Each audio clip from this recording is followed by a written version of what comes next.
what is a special assessment and how does it impact buying and selling? So I guess like special assessments, let's talk about it in two ways. One is in a low-rise building, because we do run into those pretty frequently, but I feel like we handle those differently than a high-rise. Sure. And being more in a downtown market. So special assessments, in my opinion, is a very taboo topic, right? I think a lot of people are very fearful of it, partly because it's scary, but partly because of a lack of understanding. We talk about it all the time.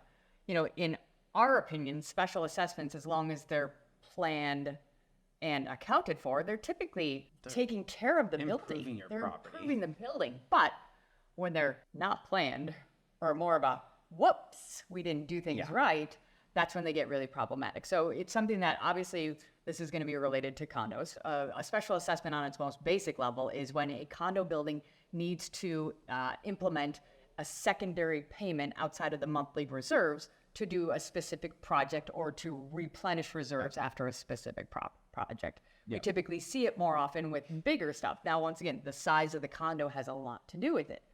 Our smaller buildings, right? Our smaller, more intimate buildings are, I don't know, your 3 units, 6 units, 8 units, 20 units, kind of smaller buildings. These are buildings in general that tend to run a little bit leaner, as we say, right? They've got nice, small monthly assessments, $150 to $350 on average.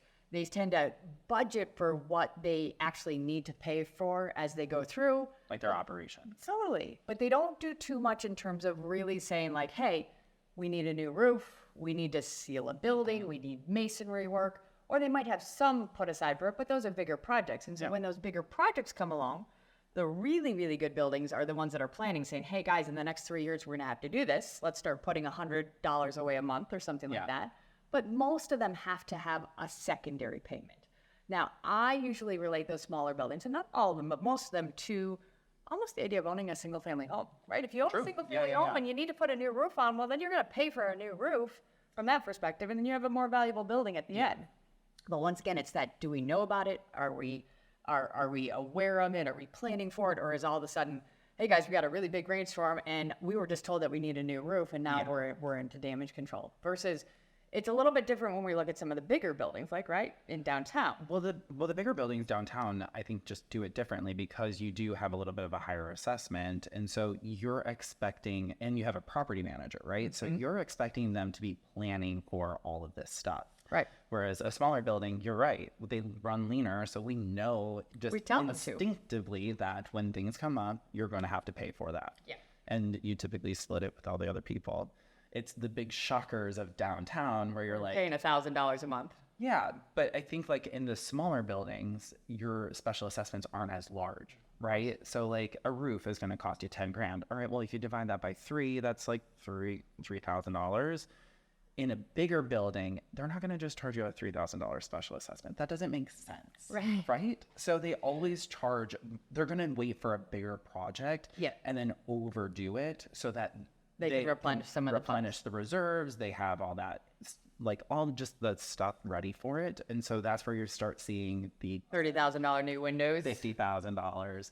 And that is, for a lot of people, almost like a second mortgage. And so that's where the hard part with the fear comes in. Yeah. Because we've had those happen before. So then, taking this to the next point, how does this impact our clients that are buying and selling? Let's kind of first take from our seller's perspective and say, if the building that they are selling in has a special assessment in it, what do we need to do? What do we need to be thinking about from that perspective? Strategy is always key.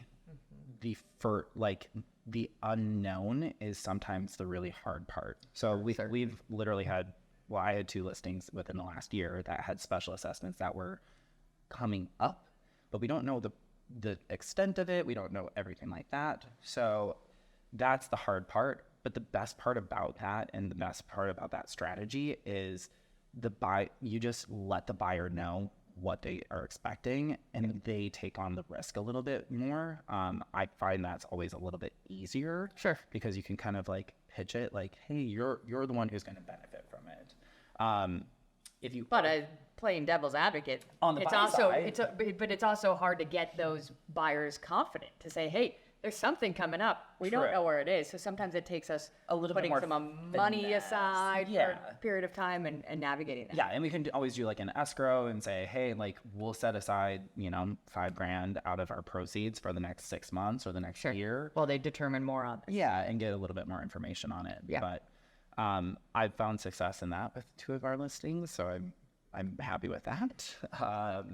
But what about, so then the other complication that both you and I have run into on this is that sometimes the special assessment can cause issues with the financing on our listings, right? The lenders don't like special assessments. Well, it depends on what the special assessment is for, Yes. right? So like a lot of it is right now what we're running into, and then thank you, Miami, that building that fell down in Miami and killed all those people. Well, who has the biggest pockets, right? Right. It's not the homeowners. It's not the association. It's going to be Fannie and Freddie. It's the big lenders. And so those are the people who got sued.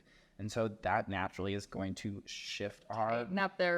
It's tightening up our items. And unfortunately, that does have an effect. Yeah. So it really just depends on like what they're doing. So we do have to kind of talk about it. But I would say what I've noticed, and I don't know if you've seen differently, is that, so it used to be, right? We go back 5-10 years. If there was a special assessment in the building, the lenders were all like, no, we don't want to lend in there. There's too much risk, red tape, all of that. Now I feel like most often we can navigate it. Most often they can get the information that they need to navigate. And sometimes it's how questionnaires are answered and how the association is going to do things. So it takes a lot of strategy, as you said, and a lot of delicate finesse to navigate those waters on both the buying and the selling side, because the lenders can have some issues if it's not presented properly. Yes. So, and the other thing about special assessments is it has to be paid off by most lenders. So you can't, for a buyer, you cannot get financing for it unless it's already levied. If it's levied and you're paying the monthly, you can't assume that monthly payment a lot of the time. So it depends on how it's structured. Yeah.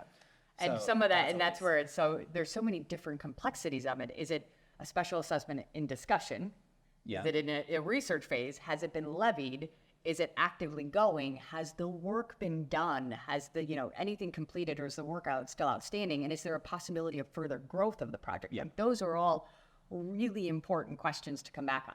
So what about for our buyers? We sell a lot of buyers into condos. How do we make sure that our buyers are in good positions in condo buildings with regards to special assessments? So unfortunately, we can't always predict what is going on, but we can try the best that we can. So we get all the condo docs. So we get a 22.1 disclosure, which is every single condo in the state of Illinois has to accompany it. That gives us kind of like a full run over, right? So they say 2 years of capital improvements, what have they done in the last 2 years? So we can kind of build a story timeline of what they've done in the past and what they're going to do in the future. Again, it's never... We don't have a crystal ball, so unfortunately I can't always say it, but we can do our due diligence. We can look at the meeting minutes. We can say, based on board meetings, what are they talking about? Are they starting to research things? Are they replacing certain things? I mean, the one thing that I would say is that I think that we do a lot of investigative work in that, right? So depending on the building is going to depend on how much information they have. We do get the 22.1, as you said. We do get meeting minutes if they exist. We follow up with all sorts of questions on all these things. We review the budgets, we review the rules and regs, we review all these things. And that if we still have question marks when we're done, then we approach the association, right? We get that information. Sometimes, right, especially when you've got an attorney and a seller and everybody else in between, sometimes then we have to say, hey, can we get on the phone with somebody from the association or the management? Can we have a conversation so we can hear from somebody outside of the transaction? What is going on? What is the thought process? How everyone feels about it? Just so that I always say that sometimes that gives us the most amount of confidence in where things are at, especially with other people in the building that would be in a similar situation to our seller. Now, as you said, sometimes we do all the due diligence in the world, and sometimes we still get sucker punched. I had one last year, which we exhausted all of our due diligence, time and time again, calls, meetings, everything. We got so much information, and then literally 3 weeks after the clients moved in, there was an emergency special assessment that was called for something that had happened somehow, and it was pretty contentious because there were 3 units that turned over in the 6 months before, and all 3 groups were like, what just happened? So things happen. Owning homes have, whether you buy a single family, a condo, a townhome, whatever it is, things can happen. But I'd like to think that we have a fairly strong record because we are so exhaustive in our efforts to make sure that everybody's in a good position. We're very exhaustive. When it exhausting or exhaustive? No, exhaustive when it comes to researching. I think sometimes they don't like us. Sometimes the other side is just like, what are you guys doing? Can we just close this out? We're like, no, we're just getting information. Yeah. No, it's I like to think we're pretty likable. Yeah, I mean, we're likable, but sometimes we can be a little much.